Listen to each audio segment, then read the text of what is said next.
right, let's hit the field. It is Wednesday, April 23rd, and the Yankees were in Cleveland for a matinee matchup against the Guardians, and they were trying to avoid the dreaded sweep. Carlos Rodon on the mound, looking to put together some momentum. My recap, your reactions, coming up next. This is Pinstripe Territory. Just wanted to talk, that's all. Hey now.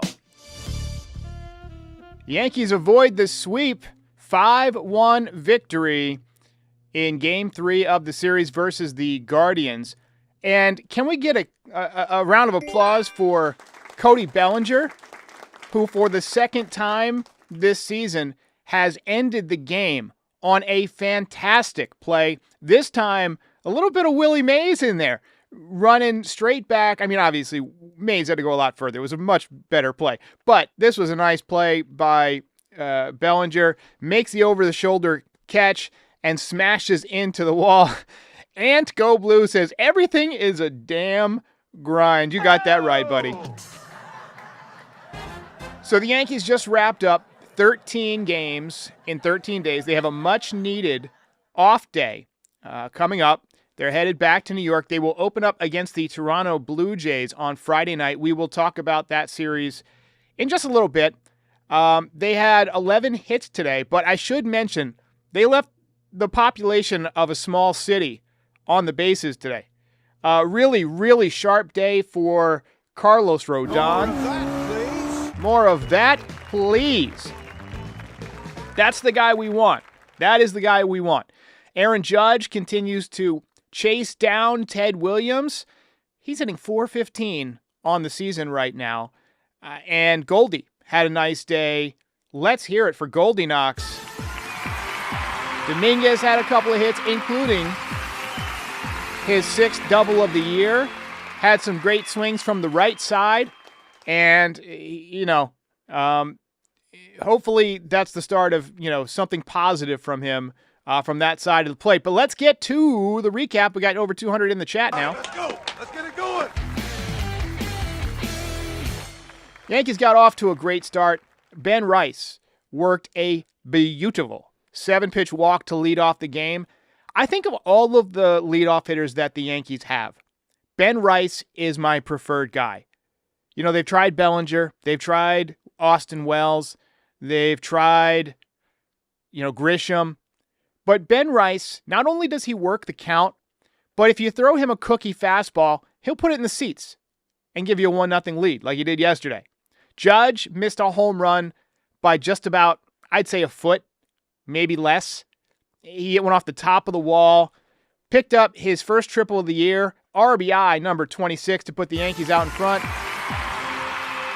That raised his average up to .418 on the season. And after a 2-for-4 day, he is hitting .415 with a 1247 OPS.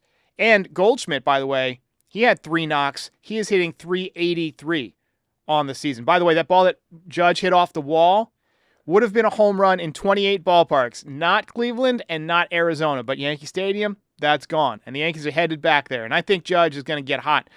Well, I mean, he's already hot, but I think the home run barrage is coming. It has to be. Goldschmidt smoked one off the right field wall. He hasn't been driving the ball as much. He's been getting a lot of singles and stuff, but I think the power is still there. He still hits the ball in the barrel. He still hits the ball very hard. Still got great bat speed, and he's still strong as an ox. Wouldn't surprise me if he goes on one of those home run tears at some point, too. Yankees scored 2 runs in the first, but then left a couple of runners in scoring position. Horrible, horrible string of at-bats from Jazz, Volpe, and Wells. Volpe continues to look really, really bad at the plate. And I'm sure we're going to get some comments about that. Jimmy B. Card says Volpe needs to get it together. And I see a lot of comments about Volpe in the chat. And we'll talk about all of that in just a bit. But Guardians got right off the mat. They scored a run in the first inning. They got a couple of hits off of Rodon. But then he settled down. Second inning, you had a great at-bat from Dominguez to draw a walk. And then he stole second base. And then he scored on another piss missile from Ben Rice to right field, who continues to rake. I have seen some people suggest Ben Rice for left field. I don't think that's going to happen because he really hasn't played the outfield. And, Dominguez is really deadly from the left side of the plate. So you're not really, against righties anyway, you're not really doing anything out there. I mean, Dominguez isn't a great outfielder, but he's probably better than Rice. So it might actually weaken your team. I don't know. I think they got to figure out this whole Rice-Stanton thing ASAP and just announce what they're going to do. But it's not a given that Stanton is going to come back. We've seen him get close before, and then he pulls a hammy or something. So let's, cross that bridge when we get there. Another base hit for Judge in the second. Goldie singled in a run. Yankees loaded the bases, but Volpe struck out again. I can't believe you've done this. I think he might need a day or two off. I think he might need just a little mental health. Now, we do have a day tomorrow. Maybe you give him Friday night off. Maybe you give Peraza a start at shortstop and just see what he can do. And just tell Volpe, hey, look, work in the cage. Get some swings in, because obviously the swing is getting a little long and he's not able to catch up with the fastball. A Wells RBI double made it 5-1, and that was the final score. We had a good outing from Fernando Cruz today. He had a couple of strikeouts, and Luke Weaver pitched the ninth. And he had a little trouble, I'm not going to lie. He gave up a hit and allowed 3 warning track fly balls, but the Yankees were able to hold it down, and they win 5-1. Ball game over. Yankees win. Yankees win. All right, so Matthew Erico says, I'm not convinced Peraza, if given the same shot as Volpe, that Peraza is not the better shortstop at this point. That's an interesting take. Milton Diaz says Volpe has to sit down. Shoot me now. A lot of people kind of pissed off even after a win. I get it. The left on base thing is frustrating, and Volpe has been leaving a ton of guys on base. And Matthew also says, straight up rally killer. It is what it is. Lori C wants to give him a day or two off. And I agree. I think we got to give him some time to mentally reset. But I think it's time to hand out some hardware. What do you guys think? I'm going with Carlos Rodon.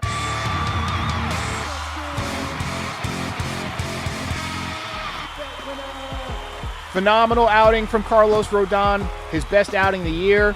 7 innings. And we'll spotlight him in a minute. But very strong and, much more importantly, very efficient. That's what allowed him to get deeper into the game. James G says Judge is going to hit for the cycle this year. I don't know if the odds are with you there. He doesn't hit a lot of triples. That was only 6 triples in how many years? 10 years? So he averages less than 1 year. So he probably used up his allotment of triples for not only this year, but probably next year too.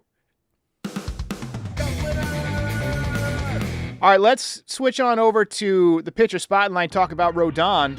And by the way, like and subscribe. I am told that if I look into the camera and ask you guys to subscribe, you're much more likely to do so. So from the bottom of this Yankees fan's heart, please go ahead and hit that like button, hit that subscribe button. It helps out the channel, and it helps out me, helps out my cats, helps out my dog, helps out my wife, helps out everybody, helps out my neighborhood. Plain and simple, Carlos Rodon stepped up today. We needed a stopper. And this is the version of Carlos Rodon that the Yankees thought they were getting when they wrote him that check. 7 innings, 4 hits, no earned runs, 8 strikeouts. And this is a guy who doesn't usually see the 7th inning unless he's watching it on TV after he gets out of the shower. But today, he was efficient, he was aggressive, he was locked in. 90 pitches and 61 strikes. That's basically 67% strikes. And when a guy has that kind of stuff and is pounding the zone like that, good night. He should do that more often. He's got the stuff. Give me that kind of performance every 5 days, and this team has a chance to win the division. Season ERA is down to 3.50, so it is trending in the right direction. Hell of a job.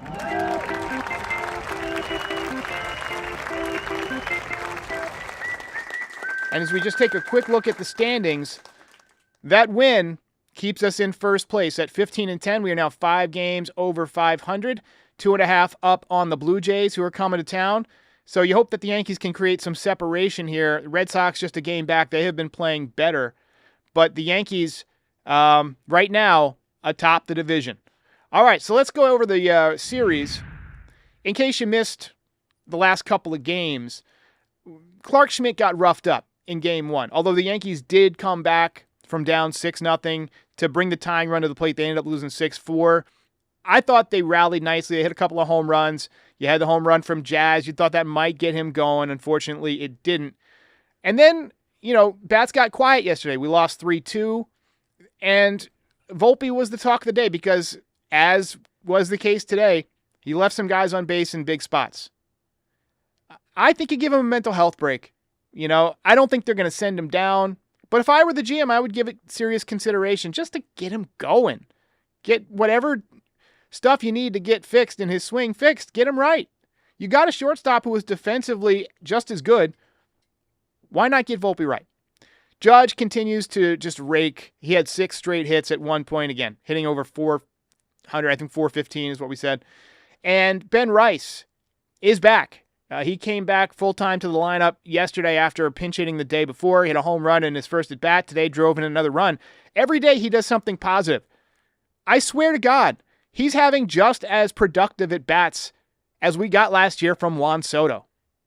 And I haven't looked at Soto's numbers in a while, but I bet if you compare them, Rice's are better. And they're probably better on StatCast too, honestly. I know Soto still gets on base a ton, still has that elite plate vision. But, to have a left-handed hitter step up, hit in front of Aaron Judge the way Soto did, and basically do exactly the same thing here for the first 25 games of the season, I didn't expect it. I expected if somebody did that, it would be Cody Bellinger. But Bellinger's actually gotten off to kind of a slow start. I went to lunch with my dad today, and he said that he was very disappointed in Cody Bellinger. And I sense it in the comments. I sense it from a lot of you guys. I sense it in the call-ins when I listen to the Michael Kay show or, any of this New York sports talk shows, really. People are kind of disappointed in Bellinger. I want to say, be patient. I think it's coming. I think he's going to figure it out. He's a really good athlete. Obviously still a tremendous asset defensively. We saw that today again. But needs to come around with the bat. I think he will. I've seen some good stuff. He hit, he's got a couple of home runs, just off to a little bit of a slow start. Part of it has, I think, been impeded by some back stuff. He swings hard, and he's no doubt feeling it, but hopefully he'll get it together. So next up, we have got the Toronto Blue Jays, and they're going to be throwing 3 pretty damn good arms at the Yankees. We got Jose Barrios on Friday night. Now, he's got a 5.02 ERA, but don't let that fool you. He is a slider machine or sweeper, however you want to call it these days. He's going to give trouble to guys like Volpe and Judge. And he's just a nasty, nasty pitcher against righties. You got Kevin Gossman, who has pretty much the nastiest forkball in baseball other than possibly Fernando Cruz and maybe Yoshinobu Yamamoto. And you got Chris Bassett, who's got a great start this year, 1.88 ERA. He's a control specialist. I believe he pitched with the Mets for a while. He's just a good pitcher. And then we got Vladdy Guerrero, the $500 million man who has just 1 home run this year. But I expect that he'll be up to play the Yankees as he always is. Alejandro Kirk is somebody that we need to watch out for. He's always a pest. He's got a small strike zone. He makes you pitch to him. He's not off to a great start, but he's a guy who could break out against the Yankees. And George Springer is a Yankee killer. Got to be careful with him. I'm not loving these pitching matchups. We've got Carlos Carrasco on Friday night. Now, we do have Max Fried on Saturday versus Gossman. That should be the pitching matchup of the week.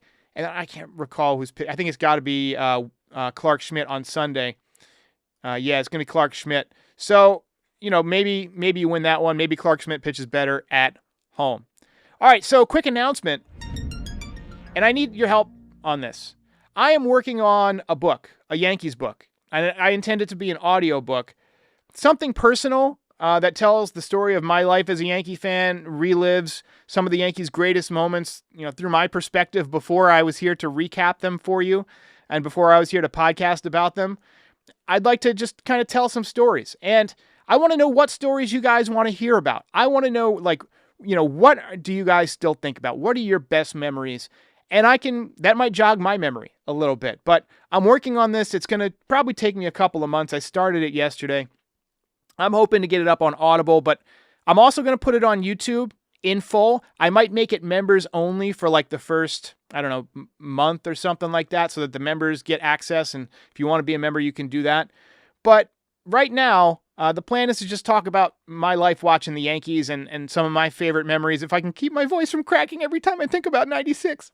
The idea is to relive the great moments, some of them that you might have forgotten about, some of them that I probably have, not at the tip of my mind right now. And that's why I want you to help me jog my memory, because if once my memory gets jogged, I can go there instantaneously, because I watched like every game for the last 30 years.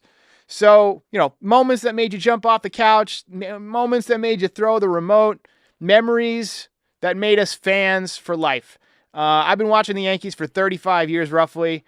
And here's the thing. I want it to be your memories too. I want to bring in, you guys into this, and I'll reference you guys as we talk about memories and so forth and moments. So tell me what games, what players, etc. made you fall in love with the team. And who you hated with the passion of 1,000 suns. Joey Gallo. Aaron Hicks. But I'll include as many of them as I can. And I'm going to be working on this over the next couple of months. It's going to be a project that I'm really going to dive into. So I'll release some chapters individually to promote it. And I'm still working on the title. I've got some ideas. I'm thinking maybe Pinstripe Therapy. That might be it might be something we go with, but I've got a few different ideas. Anyway, it's going to be a love letter to Yankees baseball, and I hope that you check it out. All right, quick word from our sponsor, and then I want to show off some new designs from the store, and then we'll take some audience reactions. I got to give a shout out to today's sponsor, True Classic. If you're looking for clothes that don't break the bank and actually fit, True Classic is the move. I am wearing a True Classic shirt right now. Since they sent me a package of them, I've been wearing them pretty much nonstop because they're so comfortable. They're light. They fit well. As you can see, they form to the body well. I've lost a bunch of weight lately, and I just needed some transitional clothing, and they came along at the perfect time. They have long sleeves. They have short sleeves. It's great for taking a walk, for when you go to the gym, or when you're just hanging around the backyard with your dog. So whether you are layering up and getting ready for winter, or trying to relax and enjoy the cool breeze in the springtime or the summertime, True Classic is the way to go. Visit trueclassic.com/stripe. trueclassic.com/stripe and elevate your wardrobe today. All right, so another promo here, and we've got some... It's funny, the first thing people went to is not the great memories, not, Charlie Hayes catching that fly ball to end the 96 World Series or Matsui's Grand Slam. No, it was, I hate Josh Donaldson, I hate Chase Headley, and I hate Domingo Germán. That's what I love about Yankees fans. You guys just bring it, and you're so honest. And you guys are the best. You're just the best. All right, so I want to show off some new stuff because we're trying to really promote the store this year, and I've been working hard on rebuilding it. So we got a new design here. We got Jason Dominguez. I told you guys we might do some more of these like cartoony type, more designed up T-shirts. So there's one of the Martian, and then we've got his one from his saying from yesterday, "Just be nice." The Martian. Check it out. We got it in a variety of different colors. I know red's not a Yankee color, but it is the color of Mars, so maybe that's something to consider. And then I do this reluctantly, but some people have said that I need some Derek merch on there, so I made a couple of little cartoons of me as a podcaster, holding a microphone, and then we've got one. This is just, this is how I look on my typical day, although I will say maybe a little thinner than that now, but, drinking my coffee and, of course, with the fun hat. So... check out all that stuff, nydesigns.shop. All right, let's get to your reactions. Okay, so I see the most comments that we're getting here are basically Volpe hate. And I just want to caution you guys that he is still working it out, and he still has time to improve. But I think I agree that he's got something mechanically wrong. I don't know if it's the hands high, like this guy says, the artist formerly known as, says his hands are high like a power hitter, for those of you who are listening. I don't know if it's bat path. I don't know if it's approach or how hard he's swinging or if he's just not that good. But the fact is, I was ranting about this the weekend that the season began and he hit all those home runs. I said, guys, this is fool's gold. I don't remember my exact quote, but I said essentially, the league is going to figure out that approach. And they're going to pound him with up and in fastballs. And you know what? He's getting pounded with up and in fastballs, and he can't do anything with them. So maybe it's a mechanical change or whatever, but I feel like we've tweaked this guy to death. I mean, ad nauseum. You don't want to create paralysis by analysis either. But when you got situations with the bases loaded, you've got, guys on second and third with less than 2 outs, you can't be striking out. He's the type of hitter that should be putting the ball in play in that scenario. He's a guy who should be able to shorten up, and if you got a runner on third with less than 2 outs, hit a soft ground ball to the right side. That's how you win baseball games, because you're going to need to do that in October. I know everybody wants stats so that they can get paid, and everybody wants to build their WAR. But it's really important to play baseball again. This team doesn't have enough talent to win on talent alone, as they say in the movie Miracle. We've got to execute. And that involves small ball, contact, moving runners, getting runners in. He's too fast also to be trying to hit home runs all the time. If he gets singles, he can steal second. He can disrupt the runner. He can maybe cause a distraction while you got somebody else at the plate, and maybe they hit a home run. So I really just want to see a different approach.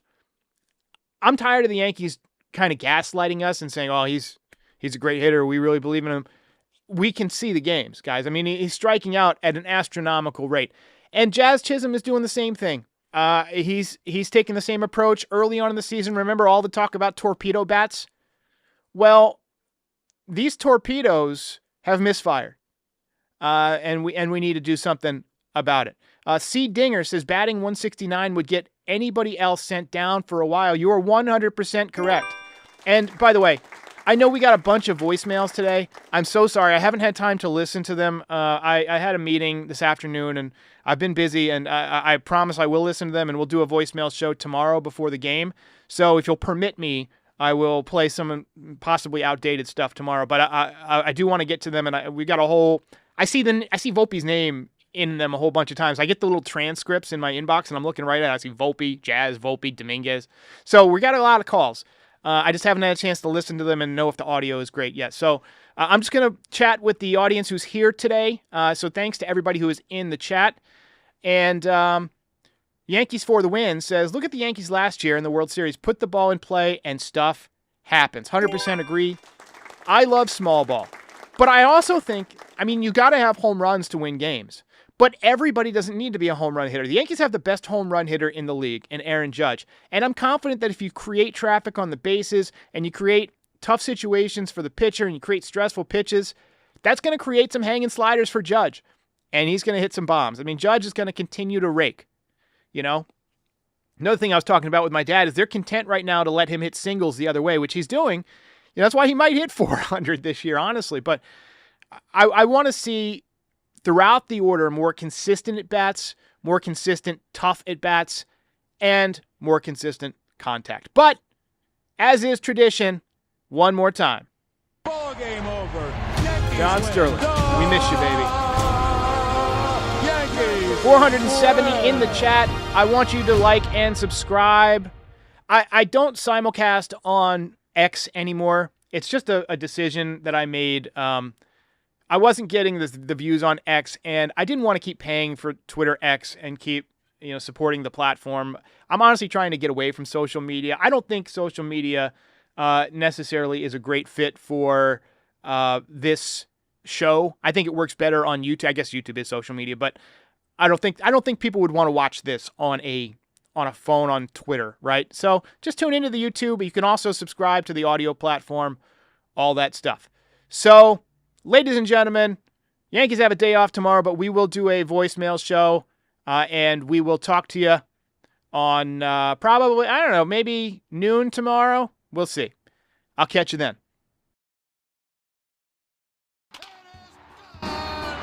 Hey, while I've got you here, be sure to like the video and subscribe to the channel.